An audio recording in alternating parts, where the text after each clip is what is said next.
The massive space station called Harmony Point floated like a silver city in the endless darkness of space. Captain Juan Tejo pressed his face against the small window of the human shuttle and watched the enormous structure grow larger as they approached. He had seen pictures of it before, but nothing had prepared him for the real thing. The station was bigger than any city on Earth, with thousands of docking bays and lights that sparkled like stars. "First time seeing something like this, Captain?" asked Dr. Lee Sojin from the seat beside him. She was a small woman with sharp eyes who had spent the last 5 years studying alien cultures. The government had chosen her to help with this historic meeting. "Yes," Tejo admitted. "Hard to believe we're actually here." He straightened his blue diplomatic uniform and checked his appearance one more time. Everything had to be perfect. This was humanity's first real chance to join the galactic community, and he did not want to mess it up. Commander Park Dong-woo sat in the back of the shuttle, quietly watching everything. He was a big man who rarely spoke, but his eyes missed nothing. His job was to keep the human delegation safe, though everyone hoped there would be no danger at a diplomatic meeting. The shuttle pilot announced they were ready to dock. Through the window, Tejo could see other ships from dozens of different alien species. Some looked like metal insects, others were made of what appeared to be living crystal, and a few seemed to be made of pure energy contained in glass containers. "Remember," Dr. Sojin whispered as they prepared to leave the shuttle. "Many of these species are thousands of years older than human civilization. They see us as children. We need to prove we belong here." The airlock opened with a soft hiss, and the 3 humans stepped onto Harmony Point for the first time. The corridor beyond was enormous, with ceilings that stretched up so high they disappeared into shadows. Hundreds of different alien beings moved through the space, going about their daily business. A tall, thin creature with 4 arms and skin like polished metal approached them. "Welcome, humans," it said in perfect English, though its voice sounded like wind chimes. "I am Coordinator Vex of the Station Authority. The Council is ready to meet with you." As they walked through the station, Tejo tried not to stare at the incredible diversity of life around them. There were beings that looked like walking trees, others that seemed to be made of liquid metal, and some that floated in the air without any visible means of support. It was amazing and intimidating at the same time. "How do they all communicate?" he asked Dr. Sojin quietly. "Universal translators," she replied. "The technology is about 3,000 years old. Most of the galaxy has been using it for longer than human civilization has existed." Commander Park said nothing, but Tejo noticed his head turning slightly as he observed their surroundings. The security officer was noting escape routes, potential threats, and defensive positions without appearing to do so. Old military habits never died. They entered a vast circular chamber with seats arranged in rising tiers around a central platform. Hundreds of alien delegates filled the seats, representing species from across the galaxy. The humans were directed to 3 small chairs near the bottom of the chamber, in what was clearly the least important section. A massive insect-like creature with multiple eyes stood up from one of the higher seats. Its voice boomed through the chamber without any technological help. "We gather today to consider the application of the species known as humans to join our collective." The creature continued. "Humans are a young species. They have barely learned to travel between the stars. Their homeworld has seen constant warfare throughout their history. They have no significant technology to offer the collective, and their emotional nature makes them potentially unstable partners." Tejo felt his face grow warm with anger, but he forced himself to remain calm. This was exactly what they had expected. Dr. Sojin had warned him that many alien species would view humanity as primitive and dangerous. Another delegate stood up, this one appearing to be made entirely of blue crystal. When it spoke, its voice was like breaking glass. "The humans have shown remarkable aggression in their short history. In the past century alone, they have fought 2 global wars that killed millions of their own kind. How can we trust such a violent species with galactic responsibilities?" "If I may respond," Tejo said, standing up from his chair. The chamber fell silent as hundreds of alien eyes turned toward him.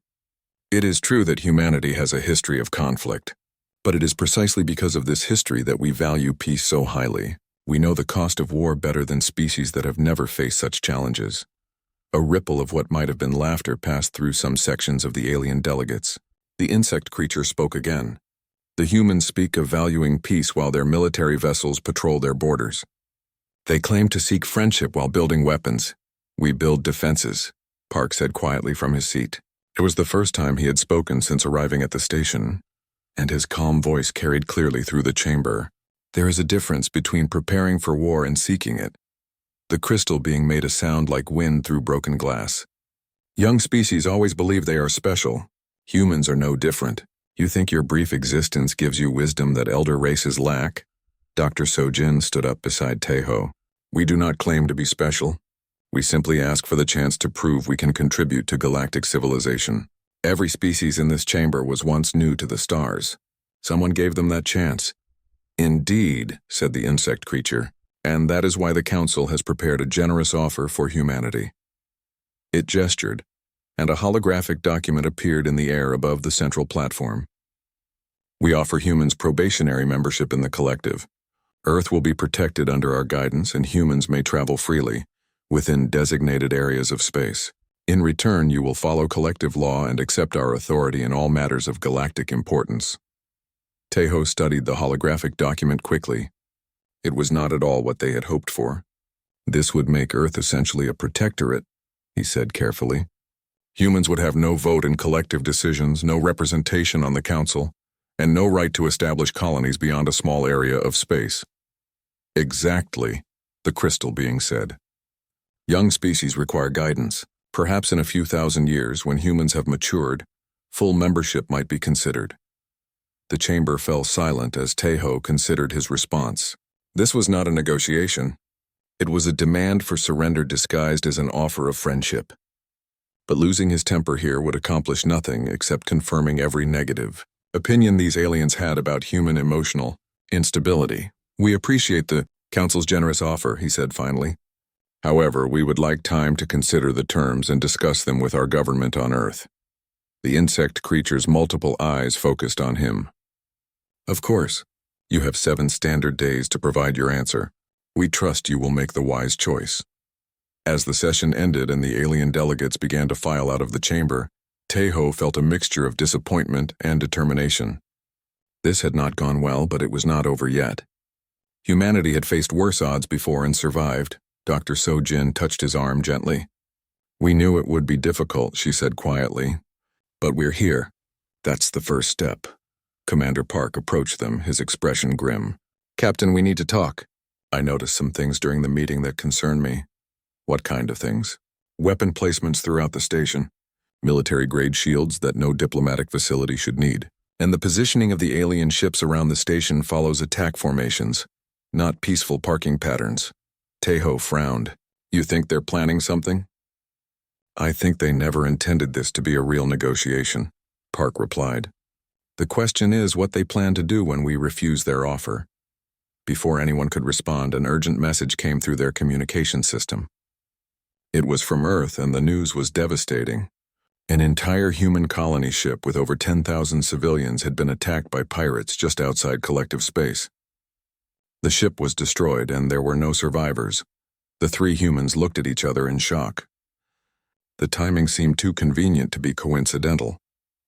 Back on Earth, in the underground intelligence center beneath Seoul, analyst Yoon Min-seo stared at the holographic display floating above her desk.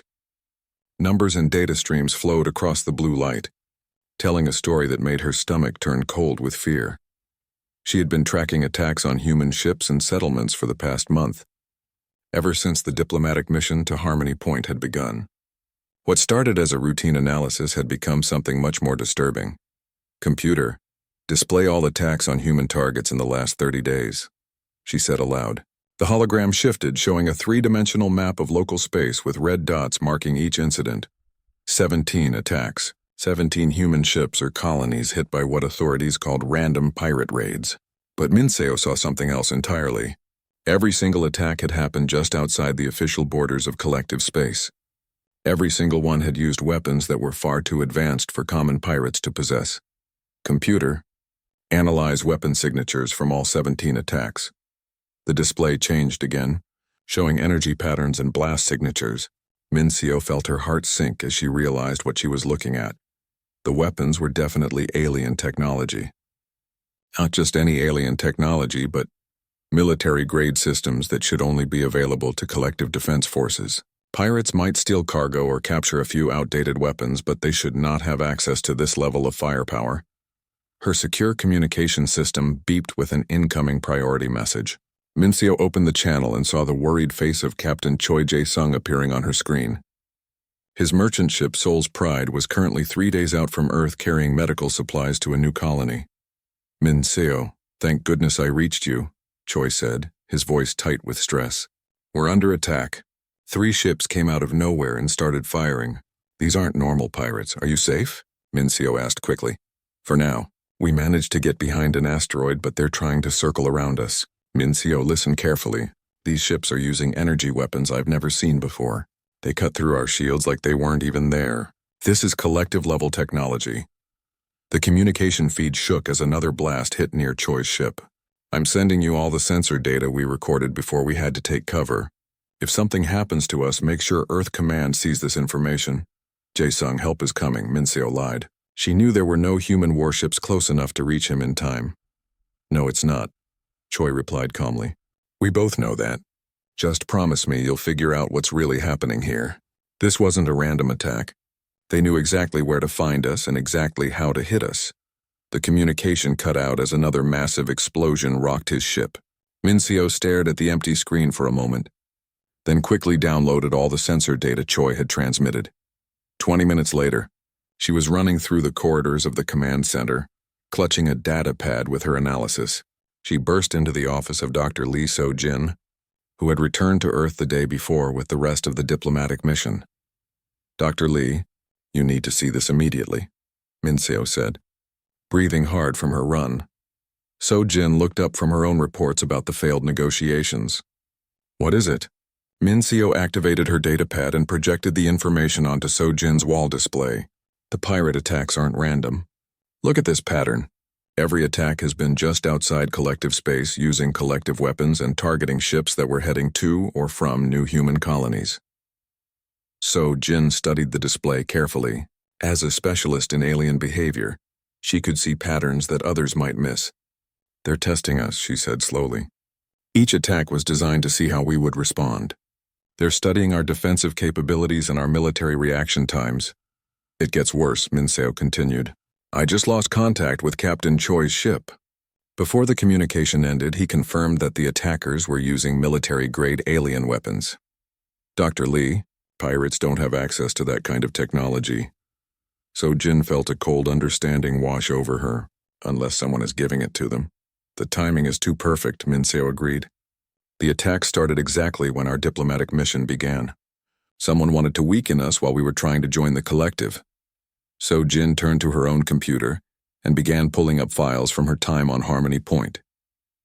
"During the negotiations, I noticed something strange about how the different alien species interacted with each other. The older species, the ones that control the collective, they seemed to coordinate their responses too well, like they had planned everything in advance." "You think the collective is behind the attacks?" "I think the collective never intended to let us join as equals," So Jin replied.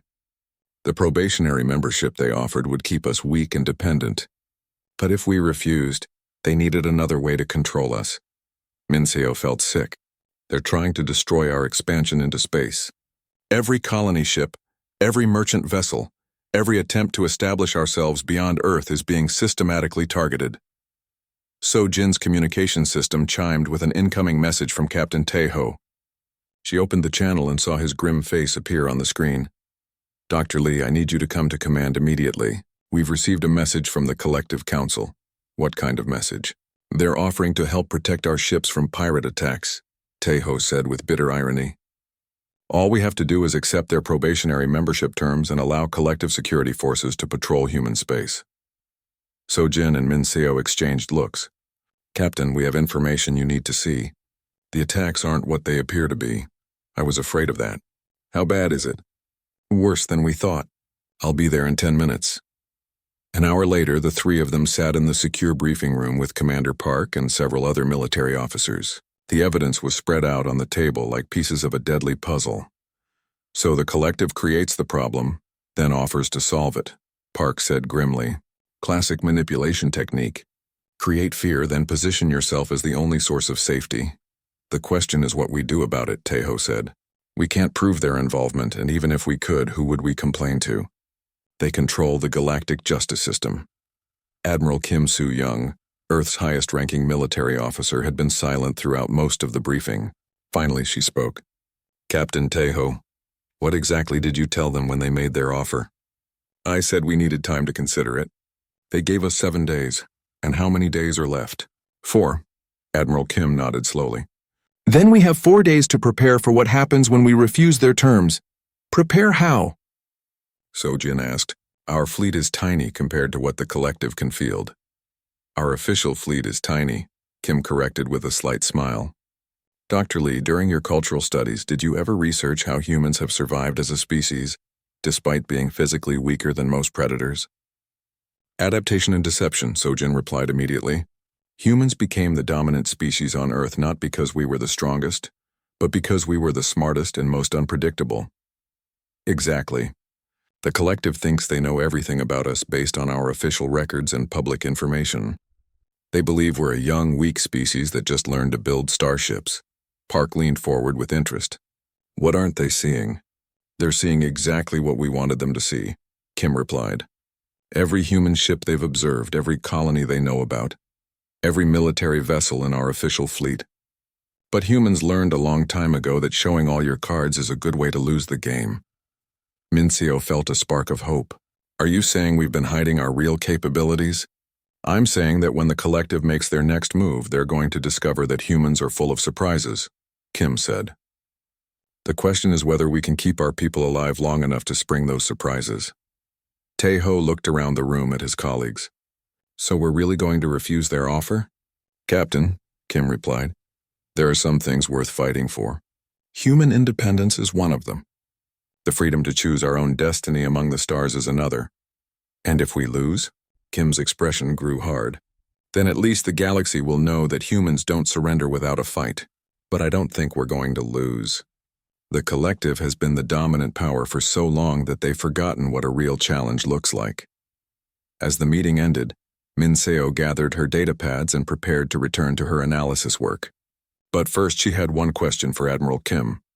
Admiral, what makes you so confident we can win against odds like these? Kim smiled grimly. Because they made one critical mistake in their planning. What mistake? They assumed that making us angry would make us weak. They're about to learn that making humans angry actually makes us very, very dangerous.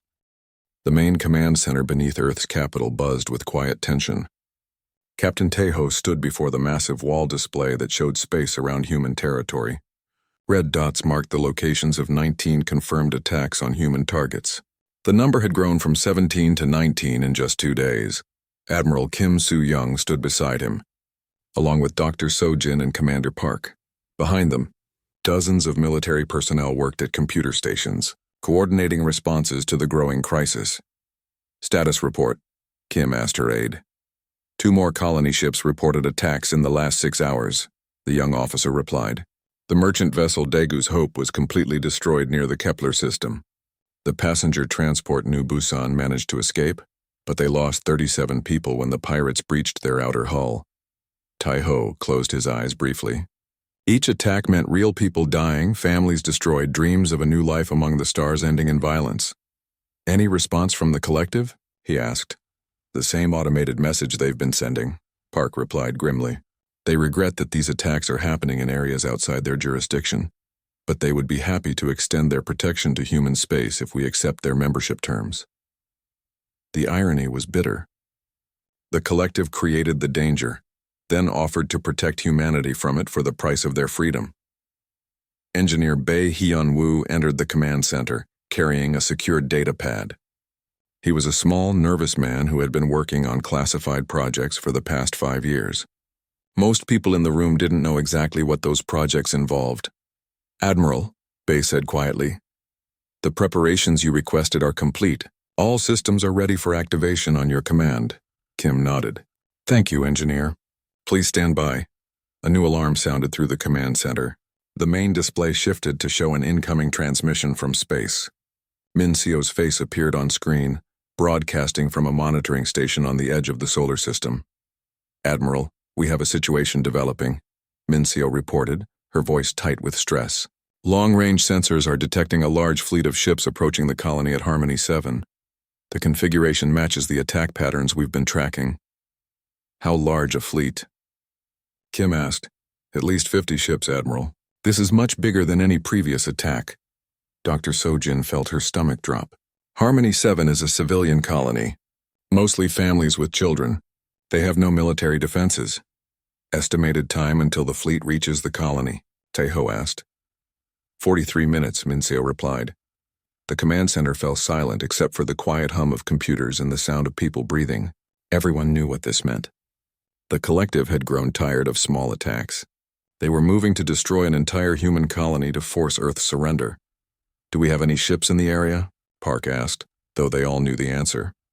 The patrol ship Incheon's guard is 2 hours away, came the reply from a communications officer. Too far to help. On a secondary display, they opened a communication channel directly to Harmony 7 colony. The face of colony administrator Young Woo Jin appeared, a middle-aged man who looked calm despite the approaching danger. Administrator Young, Taeho said, you need to begin emergency evacuation procedures immediately. You have less than 40 minutes. Understood, Captain. We're already starting the evacuation, but we have 12,000 colonists here. Even if we use every transport shuttle, we can't evacuate everyone in 40 minutes. Do what you can, Admiral Kim said. Every life saved matters. They watched on the main display as the attacking fleet continued its approach toward the defenseless colony. The ships were moving in perfect military formation, not the chaotic arrangement of typical pirates. More proof that the collective military was behind these attacks. Admiral, Bay said quietly, if we're going to act, we need to decide soon. Kim looked around the command center at the faces of her staff. These were good people who had dedicated their lives to protecting humanity. But they were about to ask them to take a step that would change everything. Open a channel to all human colonies, ships, and installations, she ordered. Channel open, Admiral. Kim took a deep breath. This moment would be remembered for generations, one way or another. This is Admiral Kim Soo-young, speaking for Earth Command and the human species. For months, our people have been attacked by forces using advanced alien technology. Our diplomatic attempts to resolve this situation have failed. Our appeals for help have been ignored or dismissed. She paused, watching the display as the enemy fleet grew closer to Harmony 7. The attacks have escalated to the point where an entire civilian colony is now under threat. 12,000 innocent people, including children, face destruction by an enemy that hides behind hired pirates while claiming to offer us protection. The communication channel carried her words to every human settlement among the stars. In deep space on distant colonies aboard merchant ships and exploration vessels, humans stopped what they were doing to listen. We tried diplomacy. We tried patience. We tried to find a peaceful solution that would allow humanity to take its place among the galactic community with dignity and respect. The display showed the attacking fleet was now only 20 minutes from Harmony 7. On the colony, families were running toward evacuation shuttles, carrying children and a few precious belongings. Captain Taeho watched a live feed from the colony's surface. A young girl, maybe 6 years old, was crying as her parents carried her toward a shuttle. She was clutching a stuffed animal and looking back at the home they were leaving forever. That image burned into his mind. The innocence, the fear, the unnecessary suffering caused by beings who saw humans as nothing more than obstacles to be removed. Something inside Taeho snapped. All the diplomatic training, all the careful control, all the measured responses that had defined his career suddenly felt meaningless in the face of that crying child. He looked at the main display showing the approaching fleet, then at the secondary display showing families running for their lives. When he spoke, his voice was quiet but carried clearly through the command center's speakers. Okay, he said slowly. That's enough. Those 4 simple words seemed to echo through the room like a gunshot. Admiral Kim looked at him and nodded. Yes, she agreed. It is. Kim turned back to the communication channel that was still broadcasting to all human settlements. The galaxy wanted to see what humans are really capable of when pushed beyond our limits. They assumed that making us afraid would make us weak. They were wrong. She looked directly into the camera. Engineer Bay, activate all hidden systems. Commander Park, implement Security Protocol 7. Captain Taeho, Please send our final response to the Collective Council. Around the command center, officers moved to their stations with sudden purpose. Systems that had been hidden for years suddenly came online. Communication channels that didn't officially exist began carrying orders to human ships throughout the galaxy. "Admiral," came a report from the communications station. "We're receiving confirmations from all hidden assets. The fleet is ready." "What fleet?" Dr. So-Jin asked in confusion. Bay looked up from his control station. "Dr. Lee, what do you think those research stations and mining operations we've been building throughout human space have really been doing for the past 5 years?" The main display changed to show a tactical view of local space. Suddenly, dozens of new contacts appeared on the screen. Ships that had been hidden in asteroid fields behind moons and in the outer regions of star systems were revealing themselves. "My God," So-Jin whispered. "How many ships do we actually have?" "Enough," Kim replied simply. The display focused back on Harmony 7, where the attacking fleet was now only 10 minutes away from the colony. But something else was happening. 3 ships appeared between the attackers and the colony, moving at incredible speed. "This is Captain Choi Jae-sung of the merchant vessel Soul's Pride to attacking fleet," came a transmission over the communication channels. "You are ordered to withdraw immediately from this area." Park smiled grimly. "I thought his ship was destroyed." "We let the collective think it was destroyed," Kim replied. "Captain Choi has been testing our new defensive systems." On the display, they could see the attacking fleet was 50 ships strong, advanced alien technology, military formations. Against them stood 3 human vessels that looked like ordinary cargo haulers. "Soul's Pride, this is Fleet Commander Wrath of the Korthani Strike Force," came a response in heavily accented English. "Withdraw immediately or be destroyed. You are outgunned 50-3. Captain Choi's response was calm and confident. "Commander Wrath, you are outgunned 50-3. This is your last warning." The alien commander must have thought the human was insane. 50 advanced warships against 3 cargo ships should have been no contest at all. "Destroy them," Wrath ordered. The attacking fleet opened fire with enough energy weapons to destroy a small moon. But something impossible happened. The 3 human ships didn't just survive the barrage, they seemed to absorb the energy and redirect it. Then they fired back. What emerged from the human ships wasn't anything the galaxy had ever seen before. Weapons that turned the aliens' own energy against them. Defenses that made their ships nearly invulnerable. Speed and maneuverability that made them seem to dance between the enemy shots. In 4 minutes and 37 seconds, 50 advanced alien warships were reduced to floating debris. The 3 human cargo haulers hadn't suffered so much as a scratched paint job. The command center on Earth was completely silent as they watched the tactical display. Then someone started clapping, and within seconds the entire room erupted in cheers. "Soul's Pride to Earth Command," came Captain Choi's voice over the communication system. "Harmony 7 is secure. Colony ships are returning to the surface. All alien attackers have been neutralized." Admiral Kim activated the general communication channel one more time. "This message goes out to every species in the galaxy," she said, her voice carrying the weight of absolute authority. "Humanity tried to join the galactic community through peaceful means. We were rebuffed, dismissed, and attacked. Those attacks end now." She paused, letting her words sink in. "Any further aggression against human civilians will be met with immediate and overwhelming response. We will no longer ask for permission to defend ourselves. We will no longer accept being treated as less than equal members of the galactic community." The transmission ended, leaving the command center in expectant silence. "What happens now?" Dr. So-Jin asked. "Now," Admiral Kim replied, "we show the galaxy what happens when you make humans say, 'Okay, that's enough.'" The collective council chambers on Harmony Point had never seen such chaos. Representatives from hundreds of species shouted at each other in dozens of different languages, while the universal translators struggled to keep up. The massive holographic display at the center of the chamber showed the same impossible image, over and over again. 50 advanced Korthani warships destroyed by 3 human cargo vessels in less than 5 minutes, High Commander. Zeth of the insectoid Chithari paced back and forth on his 6 legs, his multiple eyes focused on the display. He had personally designed the attack on the human colony, confident that such overwhelming force would finally break human resistance. "How is this possible?" demanded Crystal Singer Vorth of the crystalline beings. Her voice created harmonics that made the chamber's walls vibrate. Our intelligence reported that humans have fewer than 200 ships in their entire fleet. Apparently our intelligence was wrong, replied Gaslord Nethys, his form shifting and swirling within his containment suit. The question is what other surprises the humans have prepared. Commander Zeth stopped pacing and turned to face the council. This was clearly some kind of deception. The humans must have stolen our technology and created improved versions of our own weapons. Such rapid technological development should be impossible. Elder Corvin, the ancient being who had led the collective for over 3,000 years, floated at the center of the chamber in his life support sphere. When he spoke, his voice carried the authority of millennia.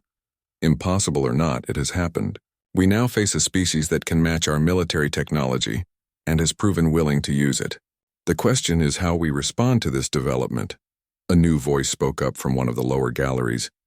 Perhaps we should consider that the humans were telling the truth during their diplomatic mission. They sought only to join the galactic community as equals. The chamber fell silent as all attention turned toward the speaker. It was Ambassador Quell of the Deltharian Empire, a species that had joined the collective only 500 years ago. Are you suggesting we accept the humans as full members? Elder Corvin asked, his voice carrying a dangerous edge. I am suggesting that our current approach has failed, Quell replied carefully. We attempted to control the humans through fear and intimidation. Instead, we have created an enemy that possesses technology we do not understand. Commander Zeth's mandibles clicked angrily. The humans are a young species. Young species require guidance and control. This has been collective policy for thousands of years. And how well has that policy served us today? Quell asked quietly. Before anyone could answer, alarms began sounding throughout the station. An aide rushed up to Elder Corvin's platform. Elder, we have reports coming in from across the galaxy. Human ships are attacking collective military installations. How many installations? Corvin asked. 17 so far, Elder. All of them bases that were secretly supplying weapons to the pirate fleets. The chamber erupted in shocked whispers. Very few beings in the collective knew about the connection between their military and the pirates attacking human targets. Impossible, Commander Zeth said. Those bases are classified. The humans could not know about them. Nevertheless, they are being systematically destroyed, the aide reported. The attacks are precise and coordinated. The humans seem to know exactly which facilities to target. Elder Corvin's ancient mind worked quickly. If the humans knew about the secret weapons facilities, they might also know about other collective operations that were never meant to be discovered. Show me the tactical reports, he ordered. The main display shifted to show attack patterns across the galaxy. Human ships had appeared simultaneously at 17 different locations, striking with surgical precision against targets that officially didn't exist. These aren't random attacks, observed Dr. Shin Yunji, a human physicist who had somehow gained access to the collective's most advanced research facilities. Her voice came through the communication system from a monitoring station near human space. This is intelligence-driven warfare. Someone has been gathering detailed information about collective operations for years. Colonel Oh Sungmin's voice joined the transmission from his command ship. This is what you get when you underestimate humans. We've been watching, learning and preparing while you assumed we were helpless. Commander Zeth turned toward the communication console. How did you gain access to this channel? The same way we gained access to your weapons facilities, your communication networks, and your classified databases. Oh replied calmly. Humans are very good at finding ways into places where we're not supposed to be. The display showed another base under attack. This time they could see the human assault clearly. Ships that looked like civilian transports suddenly revealed hidden weapon systems more advanced than anything in the collective arsenal. Soldiers in human armor moved through collective installations with equipment that seemed designed specifically to counter alien defensive systems. Where did they get this technology? Crystal Singer Vorth demanded. Colonel O's response was tinged with dark humor. You gave it to us. Every attack on our people. Every weapons test against our ships, every piece of equipment you thought you were using to intimidate us. We studied it all, reverse engineered it, and improved on it. Dr. Shin's voice added to the explanation. Humans have a particular talent for taking other people's innovations and making them better. You provided us with samples of your best military technology. We simply applied human engineering principles to create superior versions. Elder Corvin felt something he had not experienced in centuries. Fear. What do you want? He asked directly. Justice, came the simple reply from Captain Tejo, his voice joining the transmission from Earth. We want the truth about the attacks on our people. We want accountability for the crimes committed against human civilians. And we want recognition of humanity's right to exist as an equal member of the galactic community. And if we refuse, Commander Zeth asked, then we continue hunting down every secret facility, every hidden weapons cache, and every piece of evidence that proves the collective's involvement in attacks against innocent civilians. Colonel O replied, we have identified over 200 classified installations throughout collective space. 17 down, 183 to go. The chamber filled with panicked voices as representatives realized the scope of what the humans were threatening. Many of those installations contained secrets that some species had kept hidden for millennia. You're talking about war against the entire collective. Elder Corvin said. No, Captain Tejo corrected. We're talking about exposing the truth. If that leads to war, it will be because the collective chooses war over accountability. Ambassador Quell spoke up again. Elder Corvin, perhaps it is time to consider that the humans have legitimate grievances. If we have been using pirates to attack their civilians, silence. Commander Zeth shouted. The collective does not negotiate with terrorists. Terrorists? Dr. Shin's voice carried cold anger. We are the people whose children you tried to murder. We are the species you attempted to destroy rather than accept as equals. If defending our families makes us terrorists, then the word has lost all meaning. The display showed yet another collective facility under attack. This one was a research station where captured human technology had been studied and reverse-engineered. The irony was not lost on anyone watching. The humans are using our own research against us, observed Gaslord Nethys. Yes, Colonel O confirmed. Just as you used our own people against us. The difference is that we're not targeting civilians. Commander Park's voice joined the transmission. Every installation we attack is evacuated before we move in. Every piece of intelligence we gather is verified to avoid civilian casualties. We learned the rules of war from studying human history. You might want to review those lessons. Elder Corvin considered his options. The humans had proven they could strike anywhere in collective space with impunity. They possessed military technology that exceeded collective capabilities. Most importantly, they had evidence that could turn the galaxy's other species against the collective leadership. But accepting their terms would mean admitting to crimes spanning thousands of years. It would mean the end of the system that had kept the galaxy stable for millennia.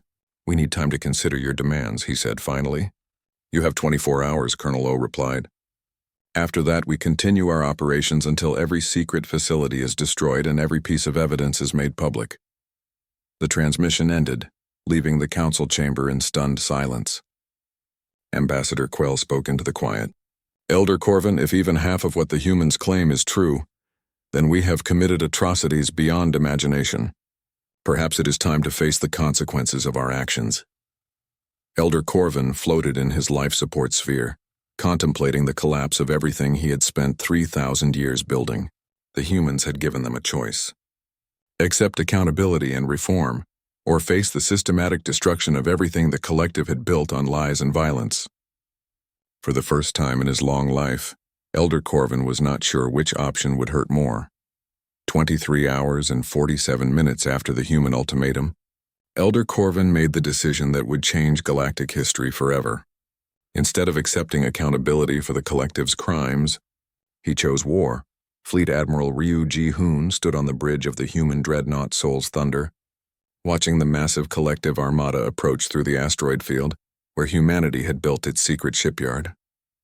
3,000 alien vessels, representing the combined military might of dozens of species, moved in perfect formation toward what they believed would be an easy victory.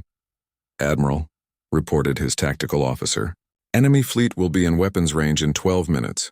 Ryu nodded calmly. Around him, the bridge crew worked with quiet efficiency. These were people who had trained for this moment for years, knowing it might come but hoping it never would. Status of our fleet? He asked. All vessels report ready for battle, sir. The civilian ships are maintaining cover behind the asteroid belt as planned. Through the view screen, Ryu could see the approaching enemy. The collective fleet was indeed impressive. Massive battleships from a dozen different species, each one incorporating thousands of years of military development. Any one of those ships should have been able to destroy a human vessel with ease. The collective had made one critical error in their planning. They still believed humans were primitives who had accidentally stumbled onto advanced technology. "Open a channel to all human vessels," Ryu ordered. "Channel open." "Admiral, this is Admiral Ryu Ji-hoon to all human forces. Today the collective has chosen to answer our call for justice with violence. They have decided that maintaining their power is more important than acknowledging the rights of innocent people to live free from fear." He paused, watching as the enemy fleet continued its approach. They believe they can intimidate us into submission through superior numbers and advanced technology. They believe that 3,000 years of galactic dominance gives them the right to decide which species deserve to exist and which do not. The tactical display showed the collective fleet spreading into attack formation. They are wrong. Today we show the galaxy that power built on lies and violence cannot stand forever. Today we prove that no species, no matter how ancient or technologically advanced, has the right to destroy others simply because they can. Enemy fleet entering weapons range in 30 seconds. "Admiral," his tactical officer reported, "all vessels. This is Admiral Ryu. Execute Operation Sunrise." What happened next would be studied by military historians for generations to come. The asteroid field around the human shipyard suddenly came alive with movement. What the collective had assumed were mining operations and debris fields revealed themselves to be camouflaged weapons platforms and hidden ship bays. Hundreds of human vessels emerged from concealment. But these weren't the small patrol ships the galaxy knew about. These were warships that incorporated 5 years of secretly studying and improving upon alien technology. Ships that combined human engineering innovation with the best defensive and offensive systems from across the galaxy. Commander Zeth, leading the collective fleet from his flagship, watched in growing horror as his tactical displays registered ship after ship appearing on sensors. "How many vessels do they have?" he demanded. "Over 800 confirmed contacts," his sensor officer replied, mandibles clicking nervously. "Admiral, these ships are reading as much larger than our intelligence indicated." "Impossible," Zeth said. "Humans have been building ships for less than 50 years. They cannot have this many vessels." His communications officer looked up from her station. "Sir, we're receiving a transmission from the human fleet. Put it on screen." Admiral Ryu's face appeared on the main display, calm and confident despite being outnumbered nearly 4-1. "Commander Zeth, I offer you one final opportunity to withdraw your forces and return to collective space. Surrender now, and your crews will be treated according to galactic conventions of war." Zeth's multiple eyes focused on the human admiral. "You are outnumbered 3-1 human. Your species has existed for barely a moment compared to ours. What makes you think you can challenge the combined might of the collective?" "Because," Ryu replied simply, "we learned from the best teachers in the galaxy. You." The transmission ended, and Zeth turned to his weapons officer. "All ships, open fire. Show these primitives the price of defying the collective." 3,000 alien ships opened fire simultaneously, filling space with enough energy to sterilize a planet. The barrage was so intense that it should have vaporized anything in its path. But the human ships didn't just survive the attack. They seemed to absorb the energy and redirect it back at their attackers. Weapons that the collective had developed over millennia were turned against them with improvements they had never imagined possible. Shields. "Holding at 98%, reported Ryu's tactical officer. "Enemy weapons are having minimal impact." "Return fire," Ryu ordered calmly. The human response was devastating. Weapons that combined the energy projection systems of the Vorthak crystals with the plasma technology of the Chithari, enhanced by human engineering to be twice as efficient and 3 times as powerful. Defensive systems that use Nethian phase-shifting technology improved with human materials science to create nearly impenetrable barriers. Within the first minute of combat, the collective lost over 200 ships. Their most advanced battleships were being destroyed by human vessels that official intelligence had classified as primitive exploration craft. "How is this possible?" Zeth screamed at his science officer. "Sir, they appear to have taken technology from every major collective species and combined it in ways we never considered. Their weapons are using our own principles against us, but with modifications that increase efficiency beyond anything in our databases." Ambassador Han Bora's voice came through the communication system from Earth. Unlike the diplomatic Captain Tae-ho, her words carried no politeness or negotiation. Commander Zeth, you are witnessing what happens when humans have 5 years to study, improve, and mass-produce the technology you've been using to terrorize our people. This is impossible, Zeth repeated. No species develops this quickly. Most species don't have their children targeted by cowards hiding behind hired pirates, Han replied coldly. Most species aren't forced to innovate or die. You created the circumstances that forced humanity to become what we are today. The battle continued for another 30 minutes, but the outcome was never in doubt. The collective fleet, despite its numerical advantage and thousands of years of military experience, was systematically destroyed by human forces that seemed to anticipate their every move. Sir, Zeth's communications officer reported, we're receiving surrender requests from over 40 collective ships. They're requesting permission to withdraw. Zeth stared at the tactical display in disbelief. His mighty armada was being routed by a species that had barely learned to build starships. Admiral Ryu, came a transmission from one of the Deltharian ships in the collective fleet.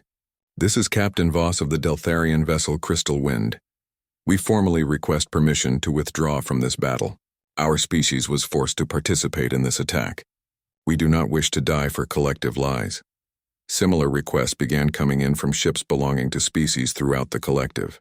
As news of the human evidence spread, many civilizations were learning for the first time about the crimes committed in their names. All ships requesting withdrawal are granted safe passage, Ryu announced. Any vessel that ceases hostile actions and withdraws beyond the asteroid belt will not be fired upon. Within minutes, over half of the collective fleet had withdrawn from the battle. They left behind Zeth and the core collective leadership species, still fighting a war they could not win. Commander, Zeth's tactical officer reported, we've lost 60% of our remaining ships. Recommend immediate withdrawal. No, Zeth snarled. The collective has never retreated. We will not be defeated by these primitive humans.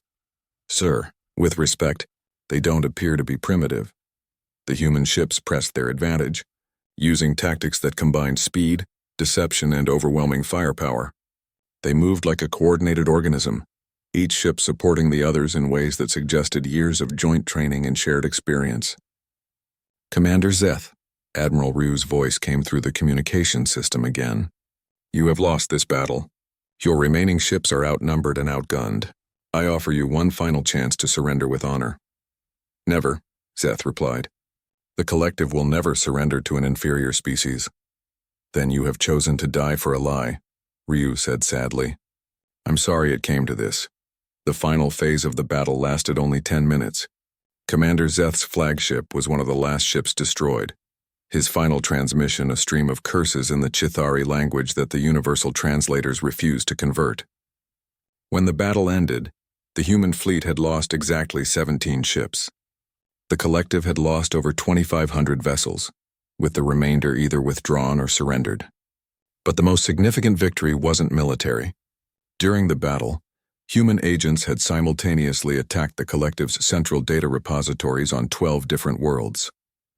Every classified file, every secret communication, every piece of evidence about the collective's crimes over the past 3,000 years was downloaded and broadcast throughout the galaxy. Species that had believed they lived in a peaceful galactic community suddenly learned that their government had been systematically destroying civilizations for millennia. The evidence was overwhelming and undeniable. This is President Nam Kyung-ho of Earth, came a transmission to every inhabited world in the galaxy. Today, humanity has defeated the military forces of the collective. But our victory is not just military. We have also exposed the truth about thousands of years of hidden genocide, manipulation, and oppression. The evidence is now available to every species in the galaxy. You can see for yourselves the crimes committed in your names by beings who claim to represent peace and unity. The collective's leadership has fallen, but their legacy of lies and violence ends today. Humanity does not seek to replace the collective as galactic overlords. Instead, we propose something that has never existed in this galaxy. A true democracy where every species, regardless of age or technological development, has an equal voice in determining our shared future. On worlds throughout the galaxy, The response was immediate. Species that had been secretly oppressed for centuries began declaring their independence from collective authority. Others demanded trials for those responsible for the crimes revealed in the human data release. The galaxy that had existed for 3,000 years under collective rule was ending. What would replace it remained to be seen. But for the first time in millennia, every species would have the chance to determine their own destiny. Admiral Ryu stood on his bridge, watching the remnants of the once mighty collective fleet retreating toward the edge of the system. The battle was won, but the work of building a better galaxy was just beginning. "Admiral," his communications officer reported, "we're receiving requests for alliance from over 200 different species. They want to join the new galactic democracy President Nam proposed." Ryu nodded. "Forward all requests to Earth. Today we want a war. Tomorrow we start building a peace that's worth the price we paid for it." The age of the collective was over. The age of true galactic democracy was about to begin. 6 months after Captain Tejo spoke the 4 words that changed galactic history, the same conference chamber on Harmony Point looked completely different.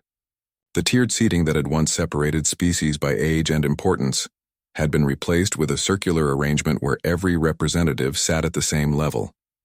President Nam Kyung-ho of Earth sat beside Ambassador Quell of the former Deltharian Empire, who now served as the first elected Speaker of the Galactic Republic. Across from them sat representatives from over 300 species, many of whom were participating in galactic government for the first time in their history. The transformation had not been easy. When the evidence of collective crimes was released, 17 different species had immediately declared war on their former oppressors. Another 43 had demanded immediate independence from all galactic authority. For several weeks it seemed like the galaxy might collapse into chaos. But humanity's response had surprised everyone. Instead of exploiting the confusion to establish their own empire, they had worked tirelessly to prevent violence and build something better. Director Song Yu-jin of the Galactic Justice Commission stood at the center of the chamber, presenting her final report on the investigation into collective crimes. The evidence she had compiled painted a picture of systematic oppression and genocide spanning 3 millennia. "In total," Song announced, "we have documented the deliberate destruction of 47 different civilizations by collective forces. These were not acts of war or self-defense. They were calculated campaigns to eliminate species that showed potential, to challenge collective authority." The chamber fell silent as the scope of the crimes sank in. 47 entire civilizations wiped from existence because they had refused to submit to alien rule. However, Song continued, "we have also documented something else. Evidence of incredible resilience, courage, and hope among the species that survived collective oppression. Today, many of those species are free to pursue their own destinies for the first time in centuries." Dr. So-jin, now serving as Earth's Minister of Interspecies Relations, stood up from her seat. "Director Song, what happened to the surviving collective leadership?" "Elder Corvin died during the final battle for the collective capital. Commander Zeth and his senior officers were killed in the Battle of the Asteroid Field. Of the remaining leaders, 37 are currently serving sentences on prison worlds, while another 63 are working in rehabilitation programs designed to help them understand the harm their actions caused." "Rehabilitation?" asked a representative from the Kroshan Republic. "These beings committed genocide. Why not execute them?" President Nam answered the question. "Because humanity learned something important from our own history. Killing our enemies might feel satisfying, but it doesn't build a better future. We chose justice over revenge, understanding over hatred." Ambassador Quell nodded approvingly. "This is why the Republic has succeeded where the collective failed. We have chosen to build something based on hope rather than fear." Captain Tejo, now serving as Earth's representative to the Republic Council, stood to address the chamber. 6 months ago, I sat in this room as humanity begged for acceptance from beings who saw us as primitive children. Today, I stand here as an equal among equals, working together to build a galaxy where no species will ever again face the choice between submission and destruction. A young alien delegate from a recently discovered civilization raised her hand. "Representative Tejo, there are still some species in the Outer Rim who fear that the Republic is just another form of the collective. They believe that humans will eventually seek to dominate the galaxy as the collective did. How do we convince them otherwise?" Tejo smiled. By proving them wrong every single day. By sharing our technology freely instead of hoarding it. By helping others instead of controlling them. By showing that true strength comes from lifting others up, not keeping them down. The chamber's main display activated, showing a real-time map of the galaxy. Green dots marked the locations of Republic member worlds, while yellow indicated species that maintained friendly relations, but chose to remain independent. Red dots showed areas where conflict still existed, but there were far fewer of those than there had been under collective rule. The Republic now includes over 300 member species, reported Admiral Kim Soo-young, who had been elected as the Republic's first defense coordinator. Another 150 maintained cooperative relationships while remaining politically independent. This represents the largest peaceful coalition in galactic history. What about the military situation? Asked a representative from the Crystal Beings. Republic Defense Forces consist of voluntary contributions from member species, Kim replied. No species is required to provide military support, but most choose to do so because they believe in what we're building together. Engineer Bae Hyun-woo, now Director of Technological Development, stood up with a datapad in his hands. I have an announcement that I think will interest everyone. The Joint Human-Alien Research Project on Kepler Station has achieved a breakthrough in faster-than-light communication technology. The chamber buzzed with excitement. Instant communication across galactic distances had been a dream for thousands of years. This technology will be shared freely with all Republic members and made available to independent species at cost. Bae continued, no one will be excluded from this advancement based on their political alignment or military strength. This announcement prompted a new discussion about one of the Republic's most revolutionary policies. Unlike the Collective, which had hoarded advanced technology to maintain control, the Republic shared innovations freely among all members. A representative from a recently liberated species stood up. I have a question about the new colonies being established in former Collective space. Some of our people are concerned that these worlds are being given primarily to human settlers. Director Song consulted her files. Actually, the statistics show something different. Of the 400 planets being colonized in former Collective territory, humans are establishing settlements on only 63 of them. The remainder are being settled by species that were previously forbidden from expansion by Collective policies. Why so few human colonies? The representative asked. President Nam answered with a slight smile. Because humans have learned that the galaxy is big enough for everyone. We're more interested in helping others find homes than in claiming territory for ourselves. Captain Park, now serving as head of Republic Intelligence Services, provided a security update. We continue to monitor several extremist groups that seek to restore collective rule or establish new authoritarian governments.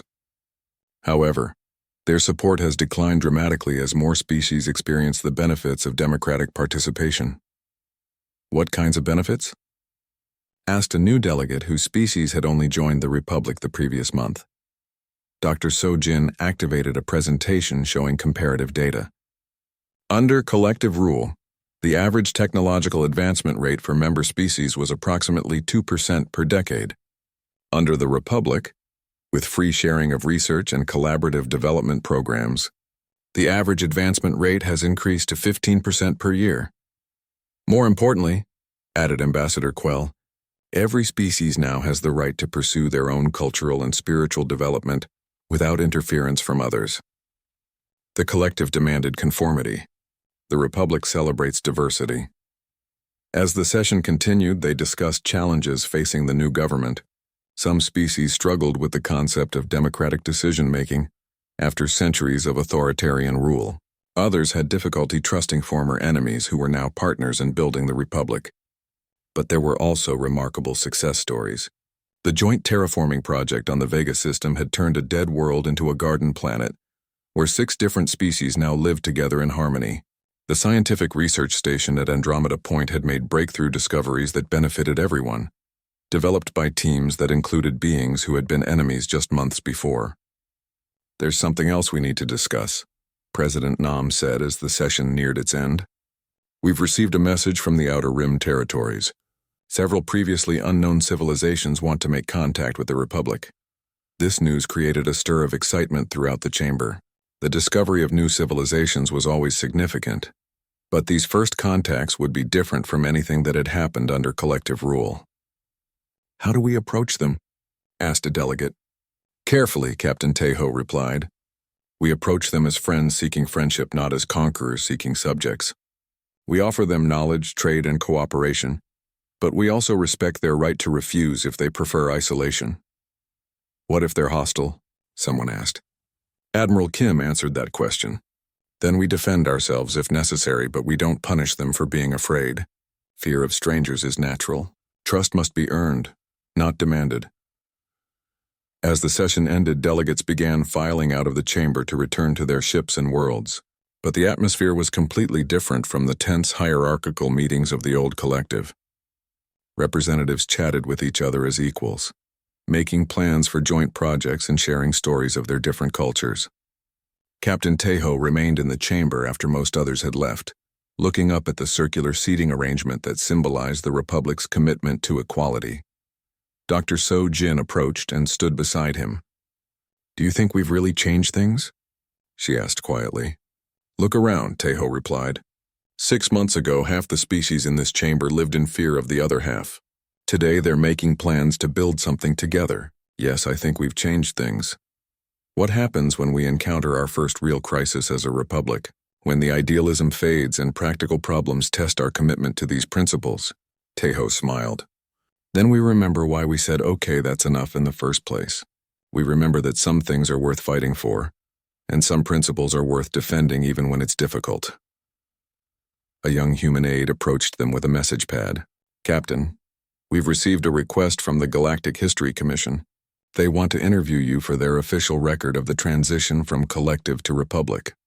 What do they want to know? They want you to explain what you think humans contributed to galactic civilization. What made the difference that allowed the Republic to succeed where other attempts at reform had failed? Tejo considered the question for a moment. Tell them this, he said finally. Humans didn't succeed because we were stronger or smarter than other species. We succeeded because we believed that everyone deserves the chance to determine their own future. Is that all? The aide asked. Also tell them that the most important lesson we learned from Earth's history is this. True strength isn't measured by how many others you can control, but by how many others you can help become strong themselves. The aide made notes and departed, leaving Tejo and Sojin alone in the chamber. One more question, Sojin said. Do you think the galaxy will remember those 4 words you spoke? Okay, that's enough. Tejo laughed quietly. I hope they remember what came after those words more than the words themselves. I hope they remember that sometimes, when you've had enough of injustice and oppression, the most powerful thing you can do is stand up and say no. They walked toward the exit together, passing under the new Republic seal that had replaced the old collective symbol. Instead of a single star representing centralized authority, the new seal showed hundreds of different stars arranged in a spiral, each one unique but contributing to the beauty of the whole. Outside the chamber windows, ships from dozens of different species moved freely through space around Harmony Point. No longer were they arranged in the rigid hierarchies of the old system. They moved like a dance, each following their own path but somehow creating harmony together. The age of fear was over. The age of freedom had begun, and throughout the galaxy, in hundreds of different languages and thousands of different ways, beings who had finally had enough of oppression learned to speak the words that had changed everything. Okay, that's enough. But now, instead of those words marking the beginning of a fight, they marked the moment when people chose to build something better.